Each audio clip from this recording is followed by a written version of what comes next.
অষ্টাদশ বর্ষে নবারুণ সংঘ শ্রীরামপুর মানিকতলা সার্বজনীন দুর্গোৎসব কমিটির নিবেদন সতীর দেহত্যাগ। সমগ্র অনুষ্ঠানটির ব্যবস্থাপনা এবং রূপায়ণে শ্রী দীপু সিং।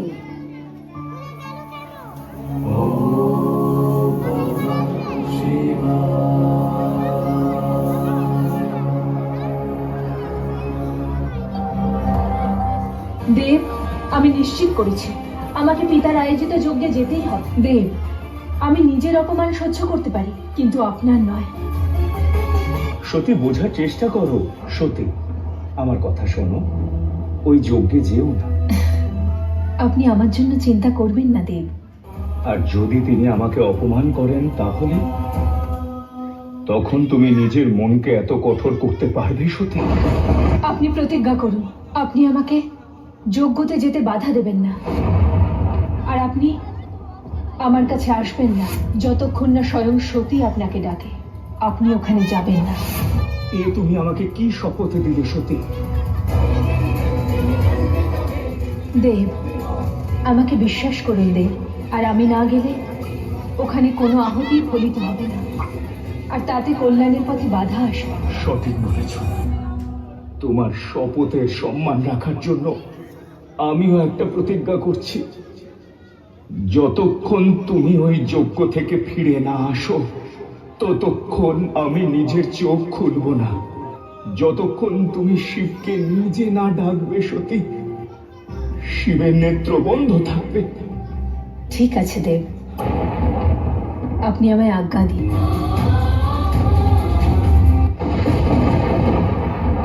যজ্ঞের যজমান নারায়ণ, আমার পিতা ব্রহ্মদেব, আর এখানে উপস্থিত সমস্ত দেবতাকে সাক্ষী মেনে আমি প্রজাপতি দক্ষ এই মহাযজ্ঞতে প্রথম আহুতি দিচ্ছি।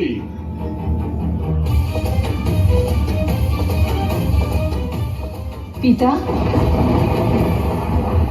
দ্বার পালকদের এতটুকুও বুদ্ধি নেই যে শুভ কাজের সময় শ্মশানবাসীদের ছায়াও মঙ্গলময় হয় না। এই যজ্ঞতে কেবল আহুতি দেওয়ার অধিকার চাইছি পিতা। যার নামে তর্পণ করা হয়ে যায় সে প্রেত হয়ে যায়, আর তাদের শুভ কাজে কোনো স্থান হয় না। যে ওই দিন আমি মহাকালের কাছে তোমাকে দান করেছি, আর সেই মহাকালী আমায় গ্রহণ করেছিলেন পিতা। এখন বুঝতে পেরেছি বিনা নিমন্ত্রণে তুমি কেন এখানে এসেছো। যেরকম ভাবে যজ্ঞ শেষ হয়ে যাওয়ার পর ভিক্ষুক হাত বাড়িয়ে ভিক্ষা চাইতে আসে, ঠিক সেইভাবে তুমি এসেছো এই আশায় যে প্রজাপতি দক্ষ দান স্বরূপ ওই কাপালিক শিবকে মান সম্মান দেবে। না, ওই কাপালিক শিবের জন্য আমার বাড়ি থেকে ভিক্ষা পর্যন্ত যাবে না। আমাকে বোঝাতে এসেছো প্রজাপতি দক্ষকে? যদি বোঝাতেই হয় তাহলে ওই কাপালিক শিবকে গিয়ে বোঝাও যে ওর বেশভূষা, ওর আচরণ এই সভ্য সমাজে থাকার উপযুক্ত নয়, আর নিজের জন্য মান সম্মান চাইতে যাওয়া ভিখারিও।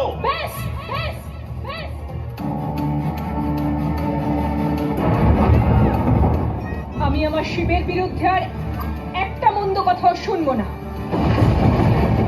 এখনো পর্যন্ত আমি আপনার কন্যা হয়ে আপনার সাথে কথা বলছিলাম, কিন্তু এখন আমি শিবের অর্ধাঙ্গিনী হয়ে আপনার সঙ্গে কথা বলবো।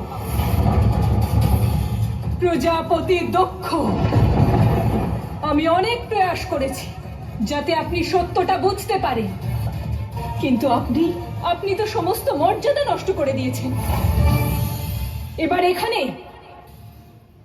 যজ্ঞ নয়, ধ্বংস শুরু হবে। আমি দক্ষপুত্রী শিবের অর্ধাঙ্গিনী সতী সমস্ত দিক এবং দেবতাদের সাক্ষী রেখে এই যজ্ঞের অগ্নিতে নিজের প্রাণ আহুতি দিয়ে দেব।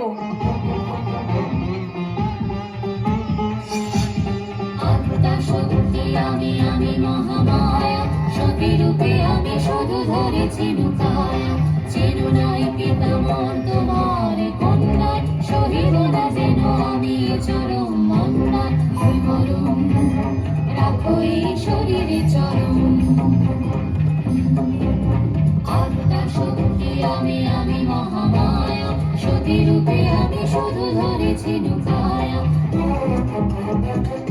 বলে দাও প্রজাপতি দক্ষে আমি শিব পক্ষে গেছিলাম আমি তাই প্রাণ এ আমার শিবের গুণগান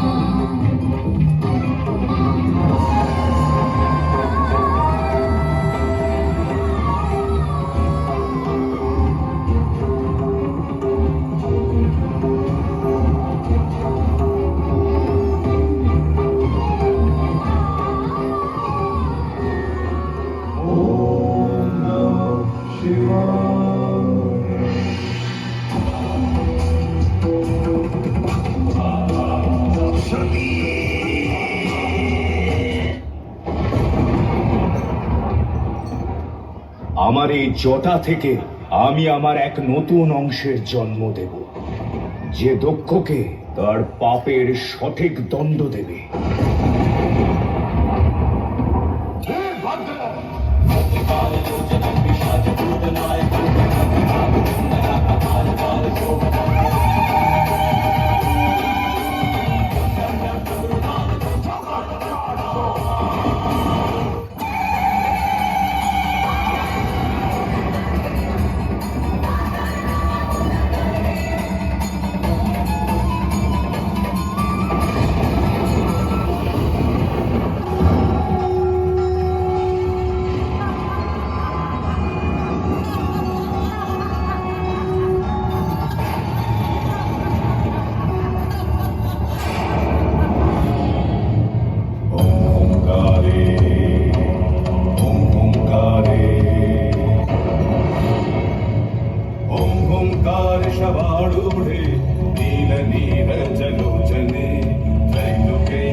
संपन्ने गज कुंभ पवस्तनी मागेश्वरी शिवे शांते कालिकायै नमस्तुते डोल जिह्वे हरालोके निर्जय विभूषिते घोर भास्वत्करे देवी कालिकायै नमस्तुते कालिकायै नमस्तुते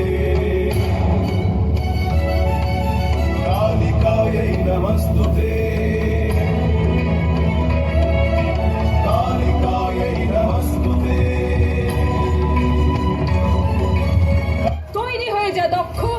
এবার এই ভদ্রকালী তোর কালকে মুক্ত করবে।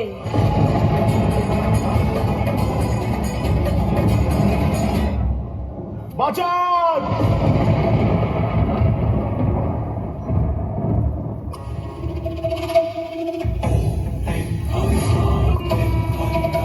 দেবী দেবী আমাকে ক্ষমা করে দিন। সেই সময় এসে গেছে দক্ষ, এবার তোমার বিনাশ অনিবার্য। ভদ্রকালীর এই খাঁড়া তোমার অভদ্রতাকে বিনাশ করবে। যেই উদ্দেশ্যে মহাদেব তোমায় সৃষ্টি করেছিল তাকে পূর্ণ করো বীরভদ্র। এই খাঁড়াকে ধারণ করো আর এই পাপী দক্ষের বিনাশ করো।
শরীর মৃত, কিন্তু তার আত্মা সতত এবং শাশ্বত। আর কোনো অস্ত্রই তার আত্মাকে খণ্ডিত করতে পারবে না। না আগুন তাকে পোড়াতে পারে, আর না জল তাকে দ্রবীভূত করতে পারে, না বায়ু তাকে শুষ্ক করতে পারে।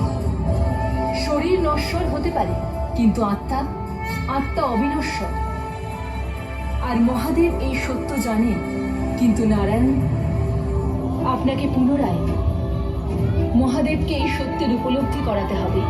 আর যখন মহাদেব সতীর কায়ার মোহ থেকে মুক্ত হয়ে যাবেন, তখন শুধু ওনার জন্যই নয়, বরং সমগ্র সৃষ্টির জন্য এটাই শিক্ষা হবে